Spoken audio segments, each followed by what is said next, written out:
What is going on, everybody? Welcome to another great edition of this podcast that's called The Hit. I am your lead man, your host, Logan Graffia. He is my great co-host, Calvin Rons, for usual. We don't have a guest today, but that is quite all right with me. We could do this. I'm sure we can handle that, Calvin. So before we get started today, just some scores from around Louisiana college football from recently. Uh, Raging Cajuns beat Southeastern 24-7. Texas beat the UL Monroe Warhawks 52-10. The Missouri Tigers beat the Louisiana Tech All Bulldogs right, we ain't got to talk about that one. No. 52-24. And Southern beat a school called Florida Memorial 86-0. Hey, if I gotta talk about my school, I gotta talk about yours. That's all. It's all fair in love and war. So, with that being said, before we get into some Saints, Calvin, I don't know if you watched any of the other games that have been happening this weekend, but what is a game that you just watched and you were pleasantly surprised with how the team looked? Southern dropping 86 on somebody is always fun to watch. Really, watching anybody drop 86, that's always fun. Watch one of my boys. He plays for Hutchinson Community College, I believe. That JUCO. If I'm getting it right, I think it's Hutch. I think they dropped like 70 on somebody. It was like 70-7, something like that. I can't remember what game. I think it was the Iowa game where it was like 7-3 and they didn't even score a touchdown. It was two safeties and two safeties and a field goal. So those games were interesting because they're just not games you see every day. You don't see people getting blown out like that all the time. You don't see games where there's no touchdowns. It's two safeties by the same team. I had to watch a little bit of Ohio State.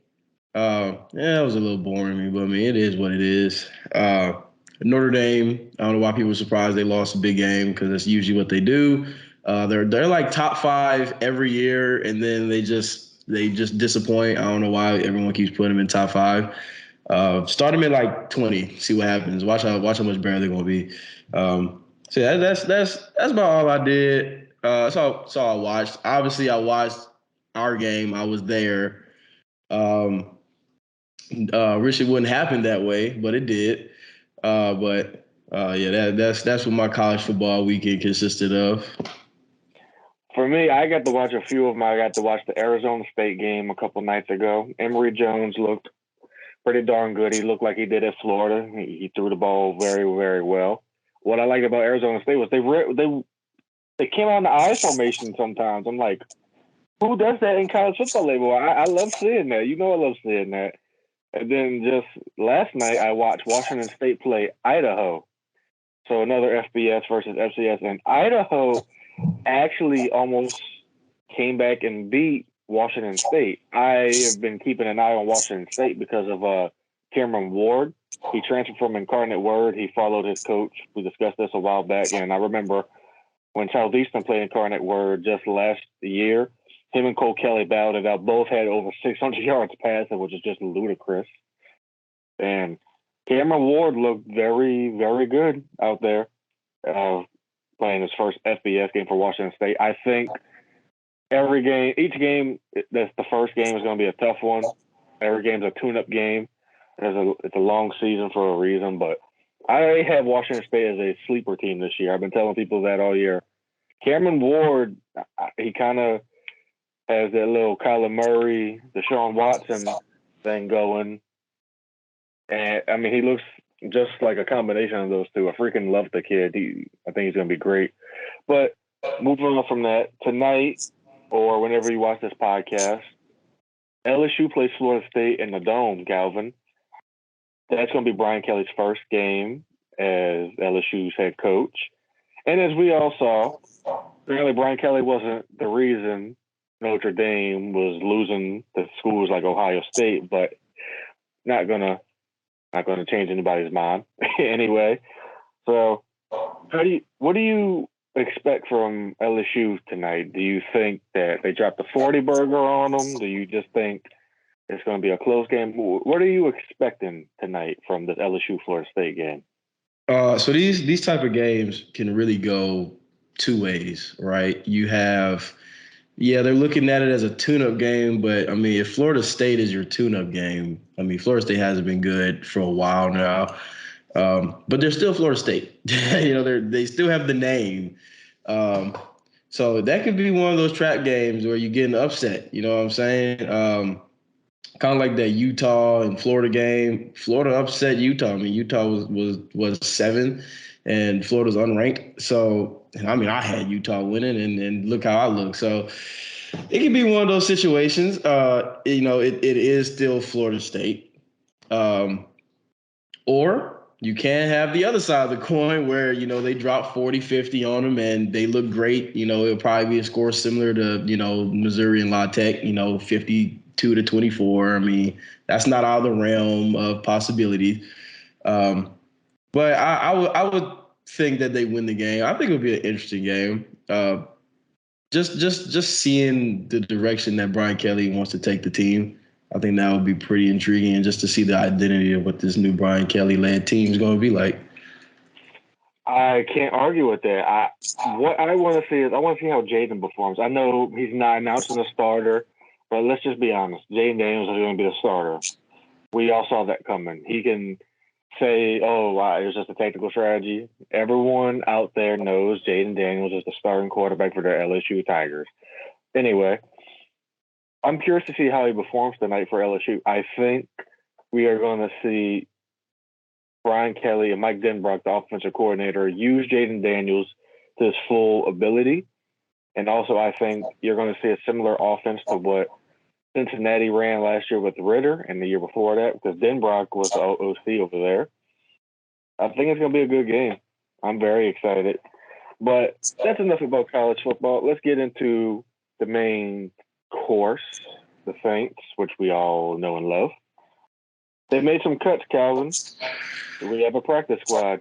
Yes. We now have a practice squad. We have a 53-man roster, and next week on 9/11, we play the Atlanta Falcons in Atlanta.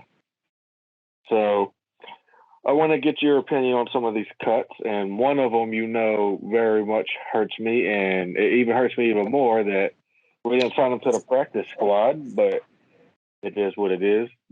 Are you surprised that Abram Smith did not even make the practice squad? Now you see, before you finish that question, I thought you were going to go with, "Are you surprised he got cut?" And then at that point, I was going to say no because of that fumble, like I've been saying. But practice squad, yeah, because he seemed like he was a nice special teams addition. I've heard nothing but great things from Dennis Allen and all the other coaches talking about him on special teams. I mean, the guy was a linebacker who was playing running back. I mean, that's always fun. It's kind of like a receiver turn DB. Those type of things are fun. So practice squad, I think if Trevor Penning doesn't get hurt, he's on the practice squad because Nick Martin, I believe, took that last spot. If that's his name, I can't remember. He took the last practice squad spot. And, if we had all of our offensive linemen hands on deck, I think you'll see Abram Smith get that last spot. So I just think it was a situation of just an unfortunate set of events that happened for him. I'm sure he'll find somewhere. I'm sure he'll be back in some way or another. He's a good kid. I don't know why it's a good kid. Like, he's not older than me, but he's a good dude. And he's a good player. And I hope that, just that one fumble doesn't really define his career and ultimately be the ender of it. Because it is always tough, when you're fighting for a spot and you fumble like that, especially on the goal line. So, yeah, I'm pretty surprised by it, but I think he'll be back in sometime in the future if all the cards line up correctly. Well, you brought up the Trevor Penning injury, and that also worries me because this whole entire offseason that the number one thing on my most worried list was offensive line, and then after that was quarterback and defensive tackle. Now it has shifted to, of course, offensive line, still quarterback, and now linebacker. With the injury to Trevor Penning, and also James Hurst still, he's coming back, of course, but are you worried about the depth the depth at the offensive line going into the season now? Of course. I mean, I'm always worried about the depth of the offensive line because let's think about it. Even with Teron Armstead, we knew Teron Armstead was good for missing about 3-4 games a year. We knew that. Andres Pete, he's good for missing a couple games every season. We know that. Cesar Reese basically misses every game. I mean, we know how that goes. So, Ryan Remchek last year dealing with injuries and stuff. So every year we're worried about offensive line depth, and really probably since like 2011, we haven't really had the most healthy offensive line in the world. I mean, we've been pretty good. But definitely now, James Hurst is said to be coming back. Landon Young's apparently healthy. So that's definitely huge. But I'm always going to worry about the depth, man. Trevor Penning's on IR, so that means he's missing at least 4 games. And I hate when they say, oh, someone's out indefinitely. I want to know what indefinitely is. Like, most of the time, indefinitely means you're missing like 10 plus games or you're missing the season. I don't like that range. Like, give me something a little more specific than indefinitely. I hate using that word. I hate it when people say it because they told me all last year that Zion was out indefinitely, and they kept saying he's coming back. Didn't come back. So I'm gonna need them to be a little more transparent. But I know how the Saints are with the injuries. But he's missing at least 4. We know he's going to miss more than that. Most likely, he's probably going to miss 7 or 8 if everything goes right. But as long as he comes back at some point in the season, I'm fine. Get this man out here, get some reps. But yeah, man, I'm definitely concerned. Well, Dennis Allen said when they was asking him about it that he said he'll miss it. It's a significant injury, and he'll miss significant time, if I'm not mistaken, or I hope I'm not misquoting that. The word significant was used, which tells me it's going to be more than 4 games, which sucks because we used a first-round pick on him. That's one of our first-round picks already hurt. And then you have to look at the other draft picks. DeMarco Jackson, I'm pretty sure is hurt. And we cut the defensive tackle. We cut him. Yeah, Jordan Jackson, I think we put him on a practice squad. So I think the only real draft picks that we have on the roster is Olave and Alontae Taylor left, if I'm not mistaken. If I'm wrong, please put it in the comments. I apologize in advance. But that it sucks. And also, I would be remiss if we didn't discuss this, Calvin. Yeah, since you already mentioned Alontae Taylor, I already know where we're going with this. Yes. It made the light bulb go off. C.J. Gardner-Johnson got traded for a 5th in 2023 and the worst of the pick swaps for a 6th-rounder in 2024. And in my opinion, he got traded for an Arizona tee and some Skittles. That's how I view it. Not even that. He probably got traded for a pack of packing peanuts. So I want to get, since you already kind of started giving your opinion on it. I already gave you my opinion on it. We texted back and forth, but let the people know what your opinion is. The floor is yours. All right. So I have a lot of things that went through my head. Like, I went through the 6 stages of grief whenever the trade was going on. I've seen it happen. It's the worst thing ever when the news gets broken to me in a fantasy football group chat by a Ravens fan.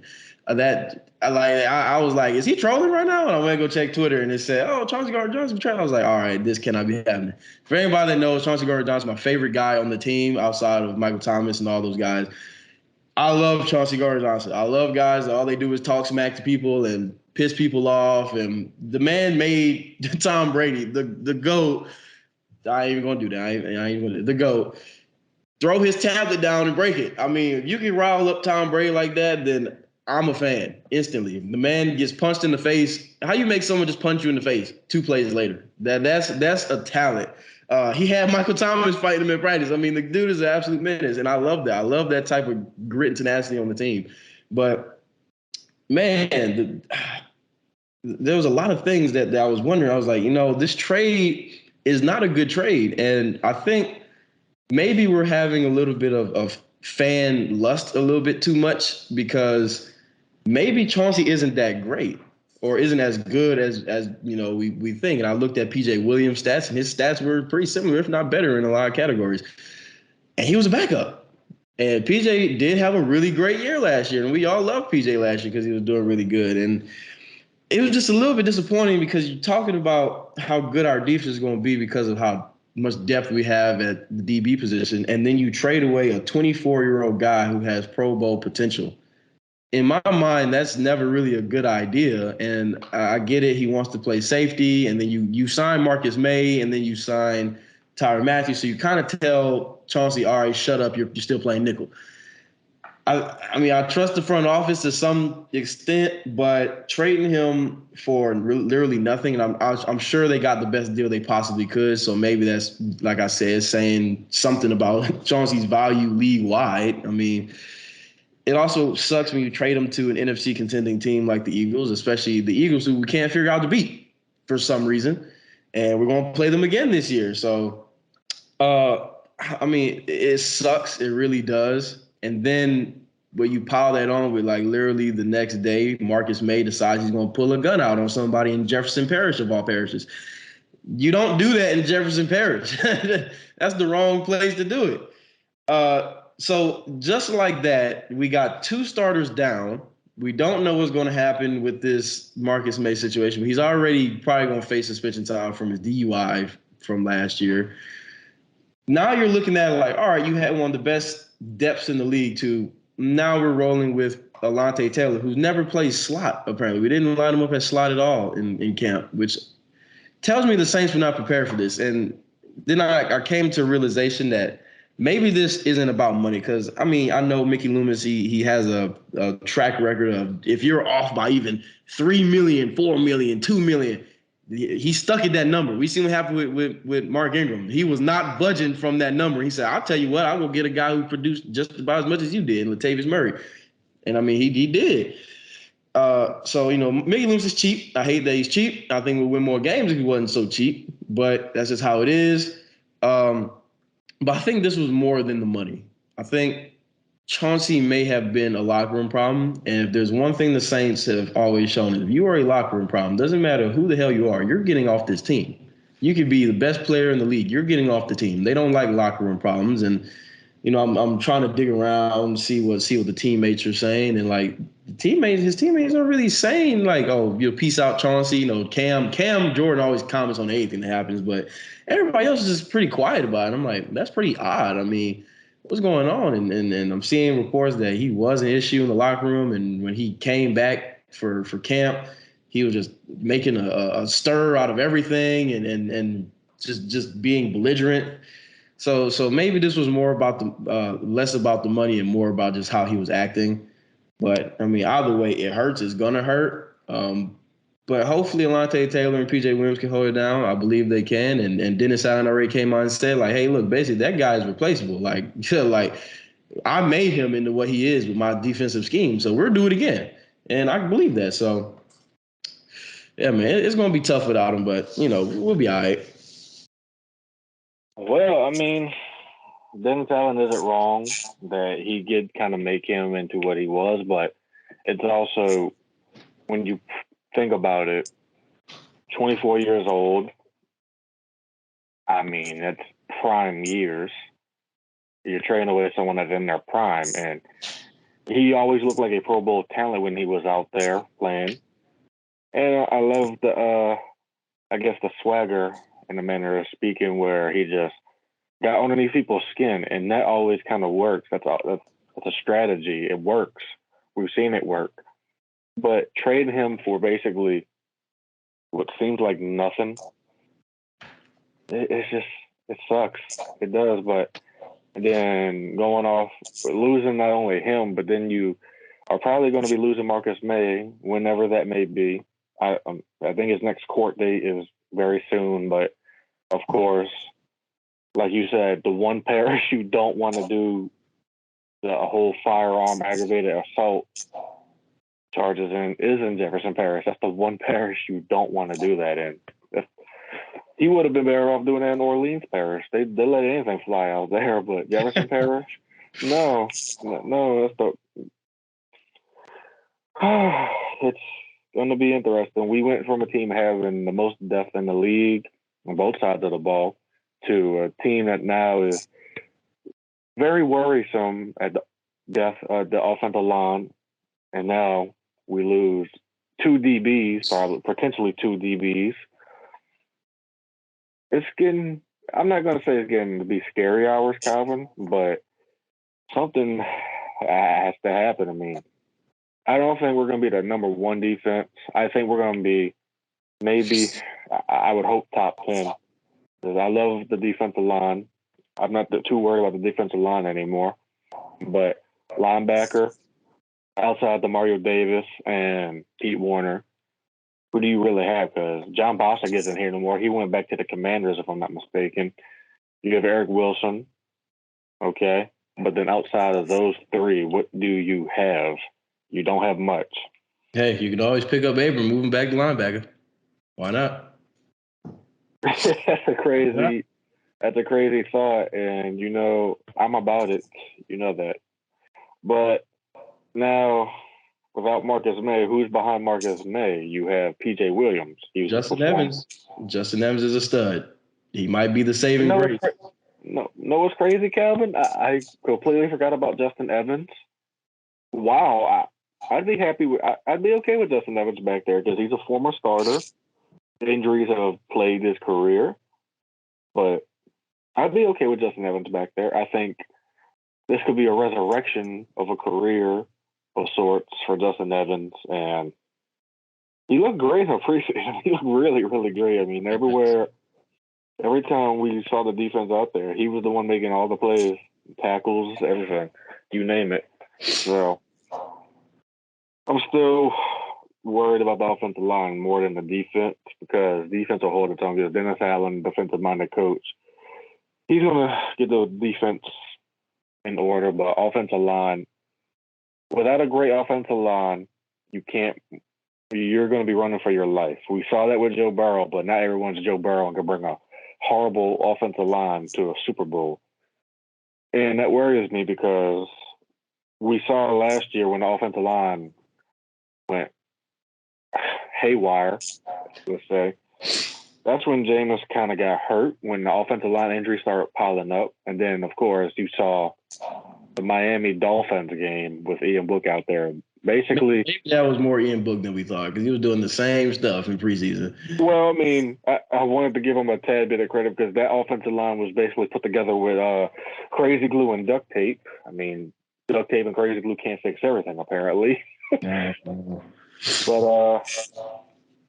I don't know. The offensive, we all have seen Andres Pete. He gets hurt every year. Cesar Ruiz,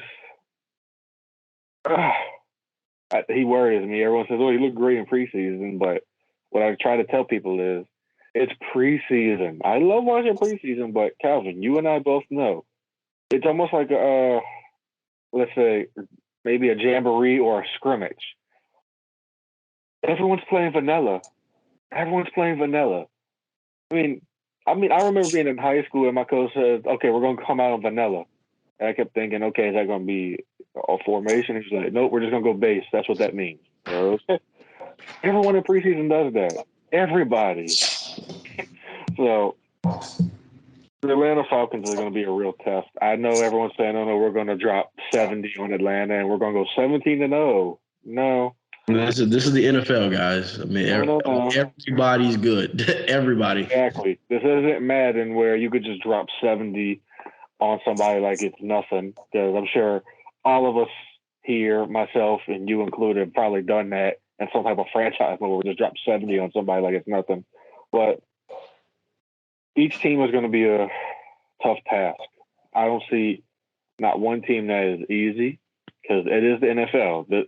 There's a reason these players are in the NFL. They are the best of the best in the world. This Atlanta game is going to be very telling. If we start out and we lose this game, and then I'm just going to have a lot. I think we can beat Atlanta, even though with my question marks, of course, of the offensive line, quarterback, and linebacker now, but we should beat them.